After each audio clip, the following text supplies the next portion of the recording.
Madam ಇದು ಮೌಳಿ ಜಾತಿ ಅಂತ ಕರೀತಾರೆ, ಈ ಕಡೆ ಗಿಣಿಮೂತಿ ಅಂತ ಕರೀತಾರೆ. ಇದನ್ನ ನಾವು ಒಂದು ಸಾಕೋಣ ಈ ಸಲ ನೋಡೋಣ ಅಂತ ಹೇಳಿ ಶಾಂಪಲ್ಗೆ ಅಂತ ಒಂದಿಟ್ಟಿದೀವಿ. ಒಂದೇ ತಂದಿರೋದು. ಮತ್ತೆ ಇದಕ್ಕೆ ಇಮ್ಯುನಿಟಿ ಪವರ್ ಸ್ವಲ್ಪ ಕಡಿಮೆ, ಕಾಯಿಲೆ ಬಂದ್ರೆ ತಡಿಯಲ್ಲ, ಶೀತ ಬಂದ್ರೆ ಗುಡಿಸ್ಕೊಳ್ಳುತ್ತೆ.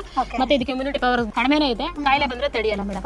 ಇದು ಹೆಂಗೆ ಅಂದ್ರೆ ಹೈಟ್ weight ಎಲ್ಲ ಬರುತ್ತೆ ಮೇಡಮ್. ನೋಡೋಣ ಈ ಸಲ ಶಾಂಪಲ್ ಇಟ್ಟಿದೀವಲ್ಲ, ಎಕ್ಸ್ಪೆರಿಮೆಂಟ್ ಗೋಸ್ಕರ ಒಂದ್ ತಂದಿದ್ದೀನಿ. ಬಟ್ ಈಗ ಅಬ್ಸರ್ವ್ ಮಾಡೋ ಪ್ರಕಾರ ಕಾಯಿಲೆ ತಡಿಯಲ್ಲ ಮೇಡಮ್. ಚಳಿ ಇದ್ರಂತೂ ಫಸ್ಟ್ ತಡಿಯಲ್ಲ, ಗುಡಿಸುತ್ತೆ. ಇದು ಅಂದ್ರೆ ಯಾವ ವೆದರ್ ಸೆಟ್ ಆಗುತ್ತೆ? ಯಾವ ಏರಿಯಾ ಜಾಸ್ತಿ ಹೀಟ್ ಇರಬೇಕು ಮೇಡಮ್, ಆ ವೆದರ್ ತುಂಬಾ ಚೆನ್ನಾಗಿ ಸೆಟ್ ಆಗುತ್ತೆ. ಇಲ್ಲಿ ಮಳೆಗಾಲ ಶುರುವಾದ್ರೆ ಕಷ್ಟ ಆಗುತ್ತೆ, ಬಿಸಿಲು ಇರಬೇಕು. ಎಷ್ಟು ತಂದ್ರಿ ಮ್ಯಾಮ್ ಇದು? ಇದೆಲ್ಲ 8 ಚಿಲ್ಡ್ರನ್ ಮೇಡಮ್. ಅಂದ್ರೆ ಇಲ್ಲಿ ಈ ತರಾನೇ ಕರೆಯೋದಾ ಗಿಣಿಮೂತಿ? ತಳಿ ಅಂತ ಹೆಸರು ಇದೆ ನಾರ್ಮಲ್. ಈಗ ಬನ್ನೂರು ಇದಕ್ಕೆ ಮೌಳಿ ಜಾತಿ ಅಂತ ಕರೀತಾರೆ ಮೇಡಮ್. ಉತ್ತರ ಕರ್ನಾಟಕದಲ್ಲಿ ಮೌಳಿ ಜಾತಿ ಅಂತ ಕರೀತಾರೆ. ಡಿಮಾಂಡ್ ಇದೆಯಾ ಮ್ಯಾಮ್? ಇದೆ ಮೇಡಮ್, ಹೋಗುತ್ತೆ. ಅದಕ್ಕೋಸ್ಕರ ಒಂದೇ ಶಾಂಪಲ್ಗೆ ಅಂತ ತರಿಸಿಟ್ಟಿದ್ದೀವಿ. ನೆಲ್ಲೂರು ಜುಡುಪಿ ಇದೆ, ಮತ್ತೆ ಗಿಣಿಮೂತಿ ಇದೆ, ಜವಾರಿ ಮರಿ ಇದೆ. ಸೂಪರ್. ಸೊ ಅಂದ್ರೆ ಸೆಟ್ ಆಯ್ತು ಅಂತಂದ್ರೆ ಅದನ್ನ ನಾವು ನೆಕ್ಸ್ಟ್ ಸ್ಪ್ರೆಡ್ ಮಾಡೋಣ ಅಂತ ಹೇಳಿ. ಸೂಪರ್.